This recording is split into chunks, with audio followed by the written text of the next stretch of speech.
sitting here with Martin Budde. He's going to be the guest at the next Vermillion Music Laboratory Series. Your experience growing up in Alaska and how you got into music. I grew up in Big Lake, Alaska on a private airstrip slash like family business. I got into music because my dad played the banjo, and I remember listening to him play the banjo and having zero idea of what the heck was going on at all. I was out there when I was a little kid, and I was riding in the truck with my dad, and he put a cassette in, and it was like music by like Aretha Franklin and Stevie Wonder and Michael Jackson and stuff. And I remember hearing Superstition by Stevie Wonder. I heard that. I was like, this is so cool. That guy's like screaming his head off. Like, How old were you? You know, I don't know how old I was. Really young, like probably like, you know, in kindergarten or something around, somewhere around there. Okay. Wow, like he's like, wow, screaming his brains out, you know, super high energy, and I was like, man, this sounds awesome. I love it. My older brother, who's 5 years older, he was always in like drama and you know, choirs and stuff. And he sang and played the guitar, and I just kind of idolized him, and I ended up playing drums with him a lot.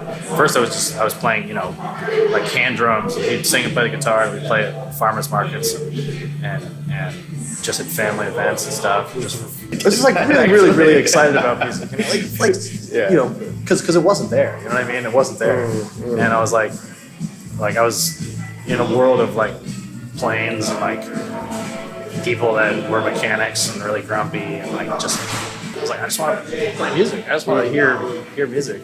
And the first guitar lesson I had was at Cordova 4-H Music Camp when I was 15. Okay. And that was the only guitar lesson I had up to that point. I moved to Seattle in I was 21, and it was 2017. Prior to that, I was not in school. Right, it was the 2 years when I wasn't in school. And I was just kind of like traveling around like that. So I applied to Cornish on the plane back from there, back to the U.S., which at the time you couldn't fly direct. So I had to fly back through Cayman, but I applied on the plane. And when I landed in Denver, I got the email like, hey, like we're interested in taking you. I was like, oh, wow, this seems really cool. So I went back home, flew down and worked it all out, went to Cornish, and I'm really glad I did because, you know, doing that, having that focused period of time is, I think, really important for a lot of reasons. And I ended up meeting a lot of people in Seattle, and those meeting those people kind of ended up growing into these projects and these kind of things that are still growing, like Meridian Odyssey, like Dylan Hayes' music, and new bands with. Let's talk about your music. Awesome. What are you going to do on the Vermillion? I'm going to do a trio. I'm going to have Xavier and Tony LaFave, guitar trio. It's going to be all originals. I think they're good. I think it's good music, and I want to play it. And I played with these guys. I had rehearsed with them once a while ago, and I had all a couple new things I want to bring in, a couple things I want to try out. Yeah. We played, just read the stuff, and it felt good. The vibe was cool. The vibe was really cool. The music had a sort of a feeling of breadth to it, which is what I was going for, and it was fun to play the music. So this is a brand new group. You just started working. This is a brand new. It's technically speaking, it's a brand new group. I mean, I've been playing with Xavier a lot, and I've been playing a couple of other, couple of different guitar trio things, with different iterations, I guess. But yeah, this thing is like it is kind of a new thing. It's kind of like compositions that draw heavily from like classic folk songs. Like it's kind of drawing from that a lot.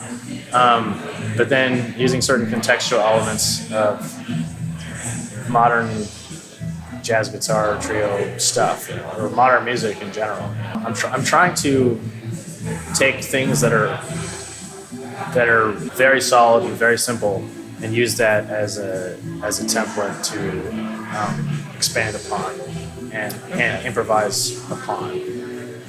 Very like you could sing. They're like singable melodies and stuff that people could write lyrics. One of them, somebody did write lyrics to it, actually. It's a vulnerable thing to do that, and to be like, oh, this is music this is what I want to express. Important to me, I guess, is it's very different from anything that I've done in town at all. Mostly, it's been like pretty intense music that I've been playing. You know, like the last one we did with Forager. That's true. That was like a lot of.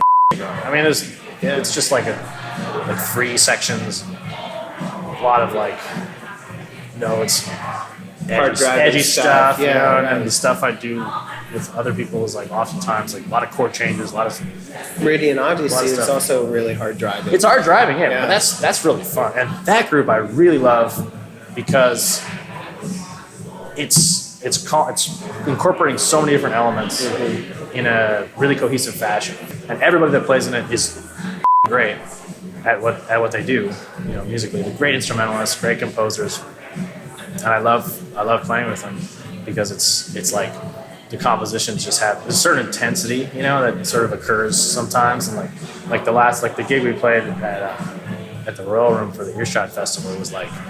It was just like we had played like 4 shows prior to that, I think. But the whole vibe of the band was like really cool because we'd all been playing compositions for a couple of days, and that was also the idea. We're like, okay, we're gonna play this for a couple of days, and then by the time we get to the Earshot thing, it's gonna be killing. And it was. Isn't that the best? It was fucking great It is on because tour. you know like what the compositions, where they sit, where to take the long solos, and there's this certain like just like raw like intensity that occurs that really is kind of like really fun, you know. And it kind of grew out of me and Xavier being up in Alaska, feeling like everything's hopeless and having nothing to do, and being like, we should get some people up here. We should get some people up here and do a live stream and make a thing happen. And it's mostly Xavier being like, you got to make a thing happen, you know. I remember seeing that. Yeah. Like you made that recording in Yeah. the airplane hangar. We made it in the airplane hangar, yeah. Kind of just kept growing and then growing, and it's still growing, you know. Vermillion Odyssey we have a new record that's going to be released in the fall, and then we're going to go on a tour Nominated for an Earshot Award. Nominated for 2 Earshots Two Awards, Earshots, that's right. 2 Earshots Award, Earshot Awards. And we're gonna go on tour in the fall. Xavier's been working on that, booking the stuff, and that's a fun band. That's what I have to do. Can't wait to see what you guys do next. Yeah. Come to Vermillion, hear Martin Budde, as well as Tightrope and Scrambler, the music laboratory at Vermillion. Thanks for watching.